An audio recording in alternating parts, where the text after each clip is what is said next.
할렐루야. 오늘은 8월 20일 주일입니다. 오늘 말씀은 히브리서 1장 2절, 말씀의 제목은 모든 세계의 창조자였습니다. 우선 본문을 읽어보면 히브리서 1장 2절입니다. 이 모든 날 마지막에는 아들을 통하여 우리에게 말씀하셨으니 이 아들을 만유의 상속자로 세우시고 또 그로 말미암아 모든 세계를 지으셨느니라. 오늘 히브리서 1장 2절은 예수님을 만유의 상속자, 그 다음에 모든 세계를 지으신 모든 세계의 창조주로 그렇게 말씀을 하고 있습니다. 먼저 우리가 예수님께서 모든 세계를 지으셨다 이렇게 성경이 말씀하고 있습니다. 예수님께서 모든 세계를 지으셨다 말씀할 때 모든 세계는 온 우주를 말합니다. 그러면 예수님이 창조하신 우주의 규모가 얼마나 크냐 하는 것을 우리가 먼저 알아야 되겠죠.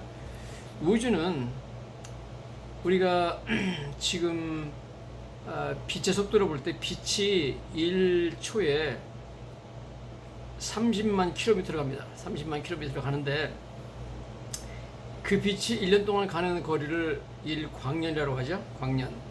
자, 그런데 지금 그러므로 1광년은 도대체 얼마나 되느냐? 한 600조 마일 이렇게 간다고 그러는데요. 어쨌든 뭐 계산하기가 불가능할 정도로 엄청난 거리죠. 그 정도로 가는 그 광년으로 봐서 우리 지구가 속한 은하계를 관통하는데 한 10만 광년이 걸립니다. 그러니까 10만 광년을 가야만 관통할 수 있는 은하계가 바로 지구가 속한 은하계죠. 그러니까 이 지구가 속한 은하계 하나만 해도 그 규모가 사이즈가 어마어마한 거죠. 그거를 예수님이 창조하신 줄로 믿습니다.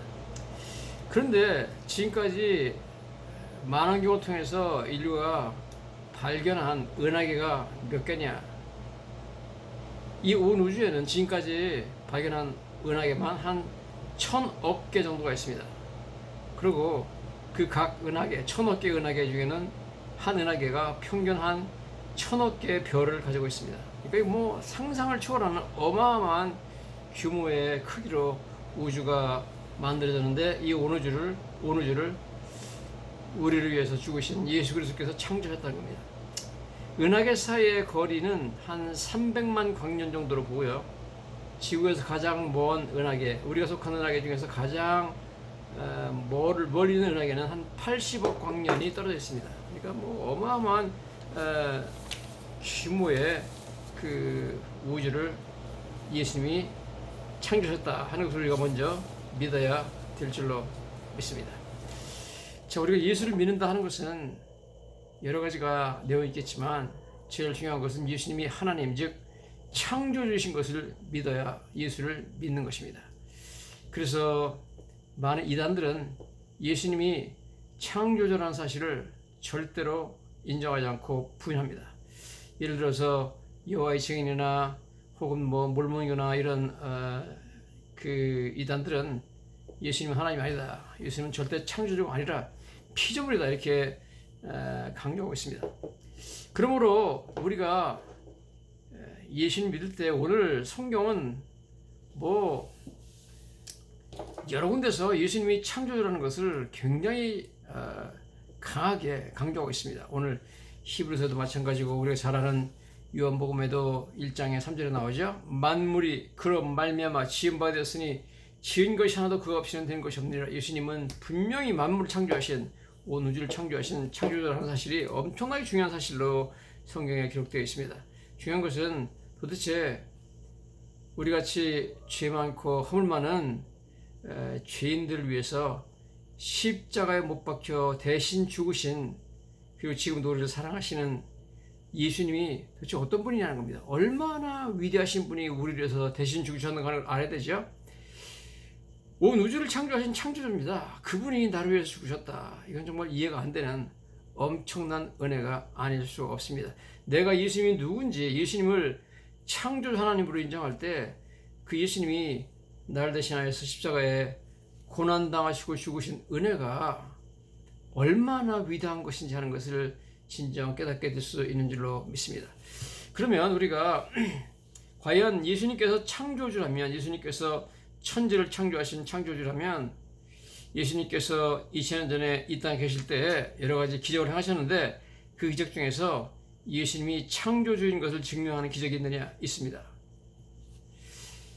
제일 중요한 것은 오병이어의 기적이죠. 마가복음 6장과 사복음서에 다 나와 있는 기적입니다. 그 내용들을 보면 그 당시에 떡 5개와 물고기 2마리를 가지고 예수님께서 먹인 사람의 숫자가 남자만 5,000명, 남자는 20세에서 60세까지의 남자만 말합니다.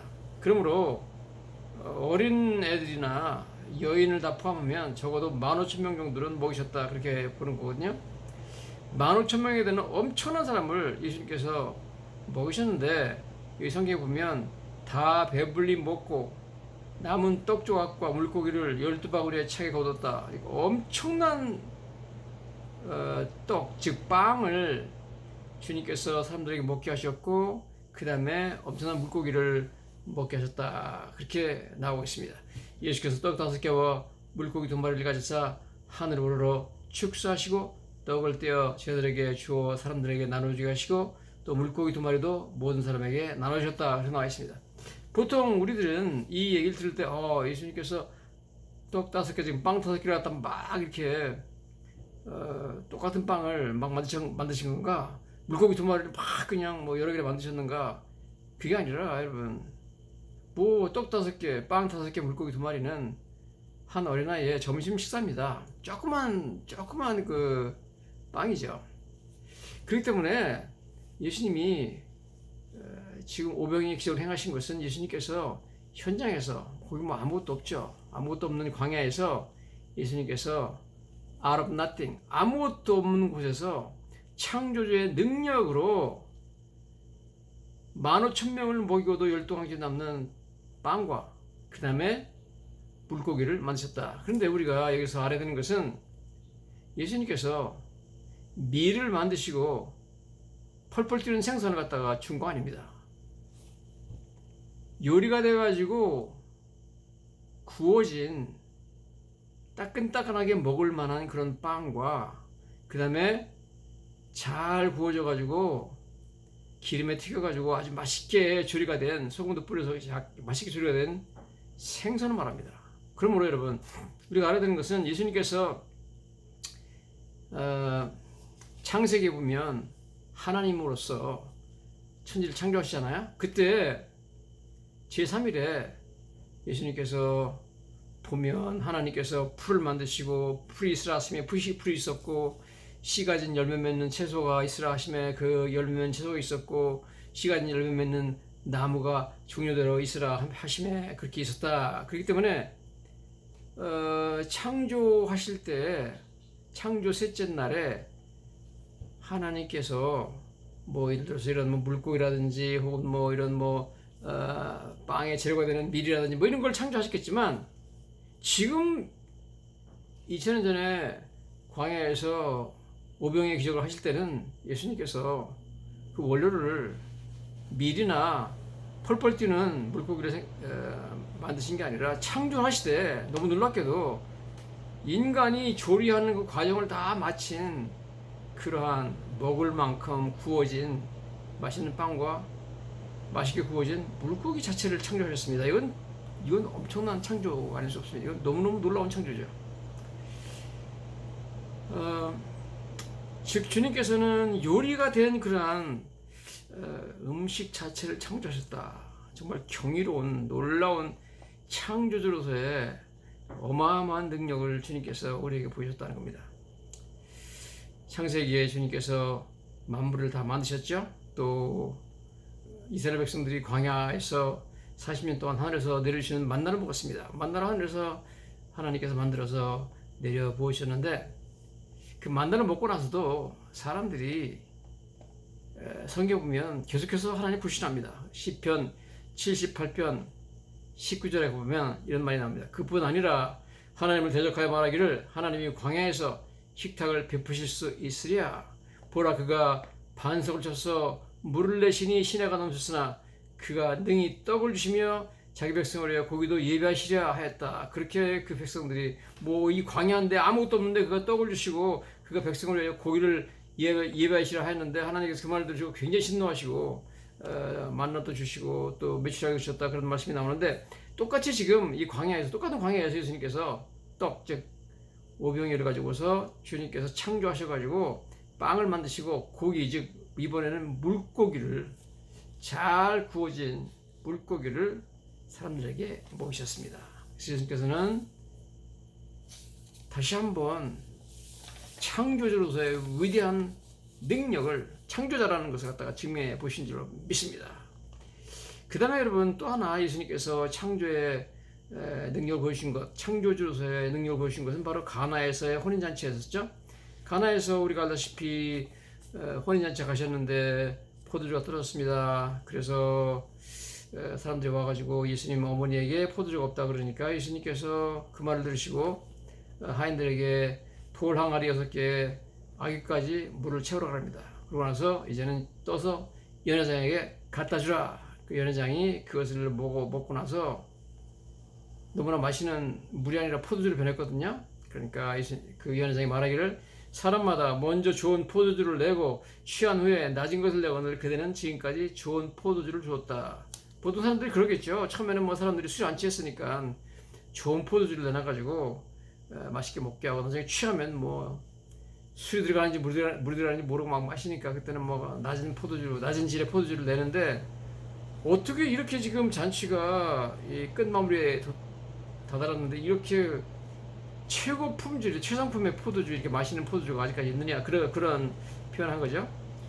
성경 보니까 예수께서 이 첫 표적을 갈릴리 가나에서 행하여 그 영광을 나타나심에 제자들이 그를 믿으리라. 그래서 이것이 예수님께서 행하신 첫 번째 표적이고 이 표적을 통하여서 예수님께서 영광을 나타냈다 그랬습니다. 즉 여기도 마찬가지로 여러분 예수님께서 포도를 창조하신 것이 아니라 포도즙을 창조하신 것도 아니고 예수님께서 와인을 포도주 자체를 창조했습니다. 즉석에서 그것도 여러분 즉석에서 그냥 금방 말씀 한마디로 창조해버렸습니다. 이 포도주가 맛있는 고급 포도주가 되려면 숙성하는 데만 몇 년이 걸립니다. 맛과 향기와 모든 것이 좋아야 되고 포도 자체가 좋은 포도를 써야 되죠. 그리고 수확하는 것도 아주 그냥 적당한 때에 수확해야 되고 그 좋은 포도주가 나려면 그 해에 비도 적당히 와야 되고 햇빛도 적당히 쬐야 되고 날씨도 좋아야 됩니다. 이 모든 것이 조합이 돼야만 몇 년에 걸쳐 노력을 해야만 맛있는 포도주가 나오고 발효하는 과정을 거치고 뭐 그러는데 이 모든 과정이 그냥 다 한꺼번에 이루어져 가지고 포도주를 그냥 직접 그 자리에서 만들어 보셨습니다. 위대한 창조주의 솜씨를 우리가 볼 수가 있습니다. 그것도 오직 말씀으로 아무것도 없는 가운데 정말 순식간에 몇 년이 걸리는 이 작업을 순식간에 주님께서 하셔가지고 엄청난 와인 퍼멘테이션 프로세스 그 발효 과정을 그냥 단축시켜가지고 순식간에 발효시켜가지고 예수님께서 포도주를 만드셨잖아요. 뭐 좀 엄청난 주님의 기적이 아닐 수 없습니다. 그러므로 여러분 예수님은 분명한 창조주라는 것을 성경은 히브리서와 뭐 요한복음과 여러 군데서 말씀하시지만 오늘 우리가 본 이러한 기적, 오병의 기적이나 가나 혼인잔치에서의 기적을 통해서 주님께서 분명히 보여줬습니다. 예수님은 단순한 성인이 아니고 단순한 종교 지도자가 아니고 예수님은 창조주 하나님이십니다. 할렐루야. 뿐만 아니라 여러분 예수님께서는 하나님으로서 우리 인간을 창조하셨습니다.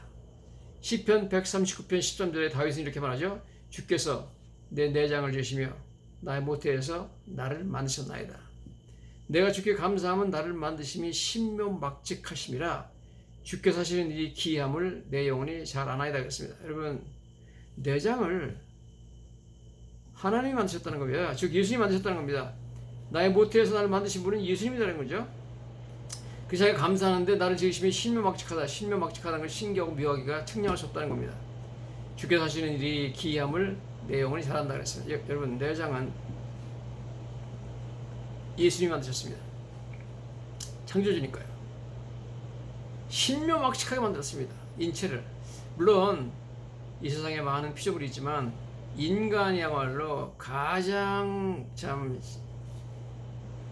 기이하게 wonderfully, fearfully and wonderfully made. 영어에는 신묘막측하게 됐다는 것도 fearfully and wonderfully made라고 그러죠. fearfully 아주 놀랍게, 두렵게, wonderfully 놀랍게 만들었다 그런 말씀입니다. 여러분, 어머니 뱃속에서 우리를 만든 것은 어머니가 만들지 않았습니다. 하나님, 예수님께서 우리를 만드신 줄로 믿습니다. 내 내장을 지으셨다 이렇게 나오죠. 못해서 나를 조직하셨다.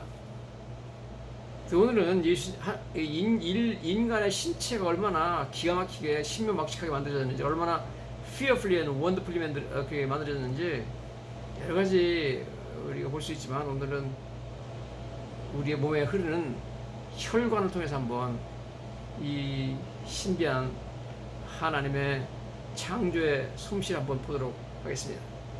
우리 몸에 흐르는 혈관은 세 가지가 있죠. 동맥, 정맥, 그 다음에 모세혈관이 있습니다. 모든 핏줄들은 심장으로부터 산소와 영양분이 충분히 들어있는 그런 피를 받아가지고 나가서 이 혈관들이 온 몸에 그 산소와 세포들에게 산소와 그 다음에 영양을 다 전달해주고, 그 다음에 나서 이제 산소도 없고 영양도 없고 그런 상태에서 다시 피를 심장으로 들어오게 만듭니다. 그러면 심장이 펌프질을 해가지고 이 주먹만한 심장이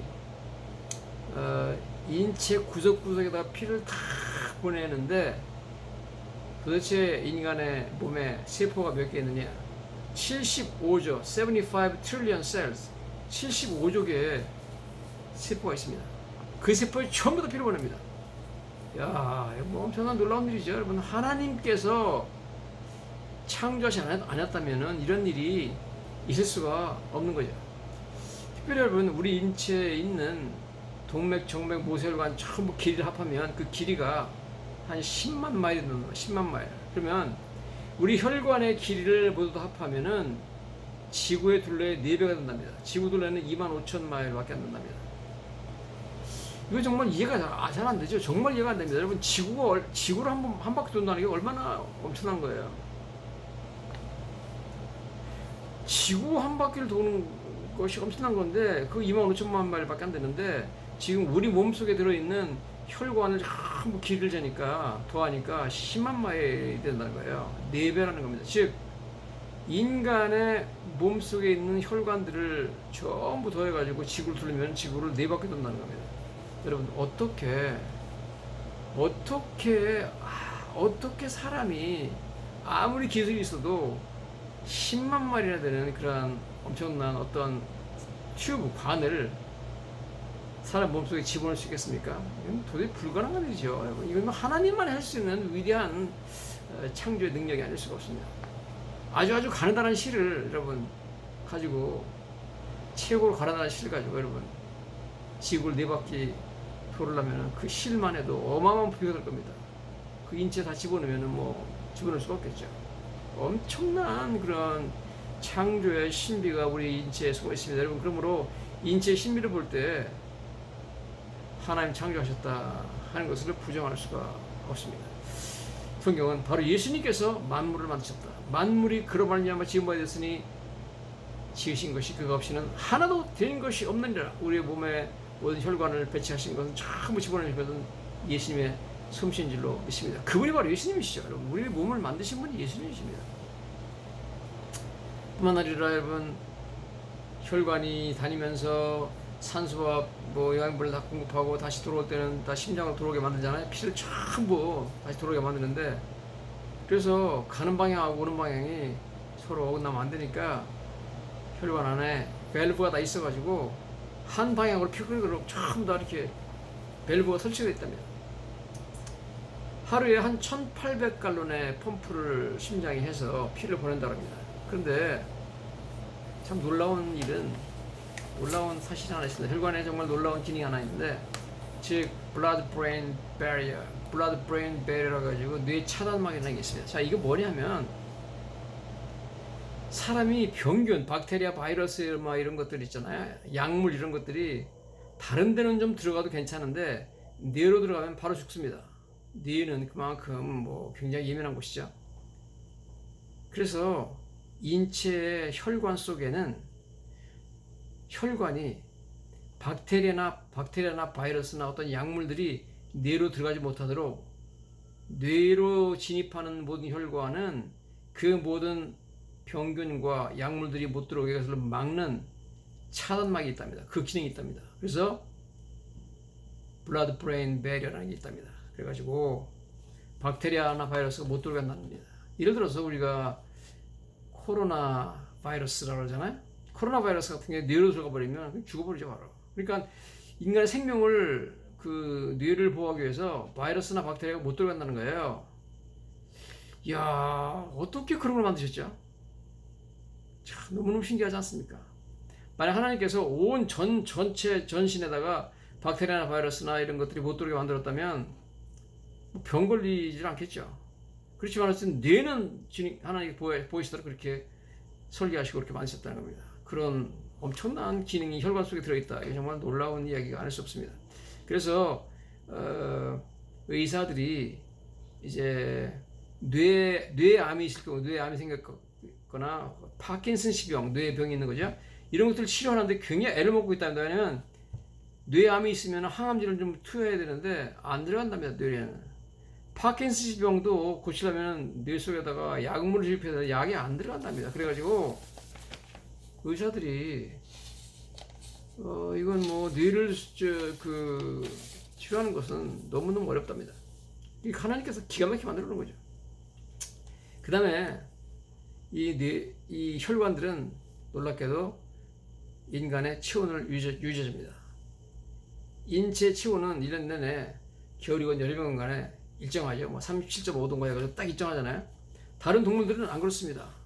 뭐 하이버네이션, 즉 동면하는 동물들은 뭐 겨울에는 막 온도가 팍 내려가 버리죠. 체온이. 뭐 뱀 같은 거는 아예 체온 자체가 아주 내려가 있으니까. 그런데 인체와는 체온이 항상 동일하게 이렇게 유지되거든요. 그게 중요한 것은 사람이 체온이 너무 높으면 죽어버리고요. 체온이 너무 낮아도 저체온증으로 죽어버립니다. 그렇기 때문에 체온을 유지하는 것이 굉장히 중요한데 혈관이 체온을 유지시켜준다는 겁니다.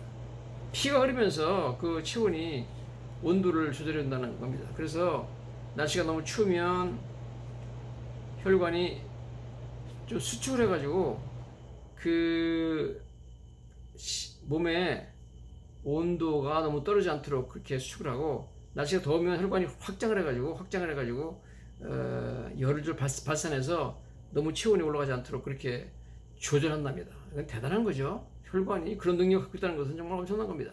바깥의 온도를 봐가지고 자기가 알아서 온도를 높여도 낮췄다 한다는 겁니다. 그래서 체온을 유지하는 것이 너무 중요하기 때문에 예를 들어가지고 우리가 트렌치 푸트, 참호족이라는 그런 증상이 있어요. 군인들이 너무 추운 데서 오랫동안 또 스키가 있는 곳에서 군화를 신고 있으면은 발이 피가 안 통해가지고 썩는 현상이 있습니다. 그리고 왜 그러냐면 너무 차가운 데다가 발을 너무 오랫동안, 예를 들어서 뭐 눈 속에서 발 오랫동안 군인이 참호 속에서 거기 있으면은 그리로 해가지고 발로 통해가지고 온 체온이 다 빠져나가가지고 인간의 체온을 유지시킬 수 없기 때문에, 그리고 생명이 위험하기 때문에 그냥 그 피가 그쪽으로 가는 것 자체를 차단시켜 버립니다. Shut down circulation of blood. 그러니까 blood circulation, 혈액 순환을 갖다가 거기서 그냥 딱 차단시켜 버린답니다. 그래서 피가 안 가니까 발은 썩겠지만 나머지 신체는 살 수 있겠죠. 안 그러면 다 죽으니까. 예를 들어서 우리가 동상 걸리잖아요. 동상 걸리는 거는 우리가 아주 너무 추운 데다가 얼굴이나 뭐 손, 발 이런 거 노출시켜 놓으면은 몇 분만 노출시켜도 동상에 걸립니다. 이 프로스트 바이트라고 해가지고 동상 걸리는 것도 인간의 체온을 유지시키기 위해서 거기다 혈액순환을 갖다 딱 멈추게 하는 바람에 이런 현상이 일어난다는 겁니다. 또 우리가 보면 이 혈관이 이렇게 체온을 조절하는데 아이스크림 헤드에이크라는 게 있어요. 아이스크림을 먹으면 헤드에이크, 두통이 오는 걸 말하는데요. 사람이 갑자기 너무 차가운 아이스크림이라든지 얼음물이라든지 뭐 요즘에 사람들이 뭐 아이스 커피가 더 좋아하는데 이 차가운 걸 갑자기 뭐 여름에 뜨거운데 먹어버리면 이게 입속에 있는 세포들이 너무 차가운 게 들어와가지고 그것 때문에 한기가 몸에 들어와가지고 몸의 체온을 떨어뜨리기 때문에 그걸 막기 위해서 일시적으로 그 입속에 있는 모든 그 피부들을 꽉 수축을 하고 혈액 순환을 못하게 만들어 버린답니다. 그래서 거의 일시적으로 뇌가 정지하는 그런 느낌을 느끼게 만든다는 거예요. 왜냐면 열을 빼앗기지 않기 위해서 혈관 자체가 수축해 버리고 그래가지고 이걸 갖다가 브레인 프리즈라고 합니다. 브레인 프리즈라는 것은 그 뇌가 그냥 프리즈 얼어버린다는 거죠. 그래서 너무 차가운 걸 갑자기 먹어버리면 머리가 띵 하면서 어지럽고 통증이 오는 경우가 있습니다. 이것도 다 인간의 체온을 조절하기 위해서 하나님께서 하셨다. 이렇게 기가 막힌 기능을 여러분 하나님께서 다 우리 신체에 집어넣어가지고 우리 체온을 보존하게 만드셨어요. 체온을 보존해야만 살 수 있으니까. 이거 참 예수님께서 우리를 창조하신 그 신비가 얼마나 막직합니까? 정말 신묘막직하죠. We are fearfully and wonderfully made. 내가 주께 감사하면 주께서 나를 지으심이 신묘막직함이니이다. 정말 기가 막힌 하나님의 창조의 신비를 우리가 볼 수가 있습니다. 여러분 이 모세혈관은 캐필러리라고 하는데요. 캐필러리는 너무너무 가늘어가지고 제일 가는 모세혈관은 머리카락 굵기의 3분의 1이랍니다. 머리카락이 얼마나 가늘어요. 그거보다 3분의 1밖에 안 된답니다. 그래가지고 적혈구 하나가 상당히 사이즈가 크기 때문에 적혈구 하나가 모세혈관을 통과하려면 적혈구가 딱 하나씩밖에 못 간답니다. 두 개가 한꺼번에 못 간답니다.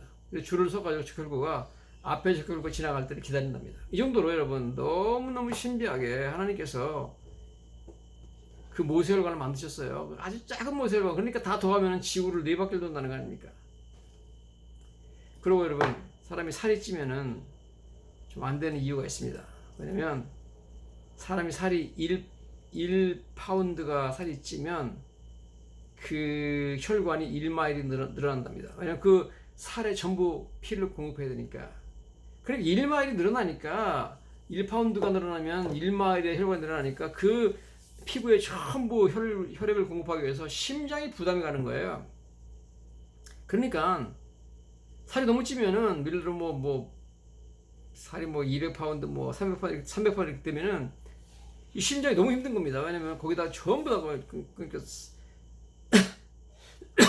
1마일이니까 300파운드가 만약 200파운드 늘어났다 그러면 200마일 더 이상 심장에서 피를 공급해야 되니까 너무 힘든 겁니다. 그래가지고 나중에 도저히 더 이상 심장이 이 늘어난 몸무게에 구석구석 피를 공급할 수 없다 그래가지고 심장 자체가 멈춰버리고 서버리고 심장 마비가 된답니다. 이렇게 한계점에 도달하는 걸 갖다가 트래시홀드 피나메넌 문지방 현상이라고 합니다. 트래시홀드는 문지방. 이렇게 문지방 넘어갔다 그러면 이제 끝난다는 거죠. 자, 이 심장이라는 것은 이처럼 놀라워가지고 매일 이 심장 조그만 심장이 인체에 있는 모든 세포 75조 개의 세포에다가 전부 피를 공급하는데 딱 피가 공급 안 되는 인체 조직 중에 딱 하나가 있는데 각막입니다. 눈에 각막만 빼놓고 전부 다 피가 있습니다. 그래서 왜 다 피가 가는데 각막에는 안 갈까?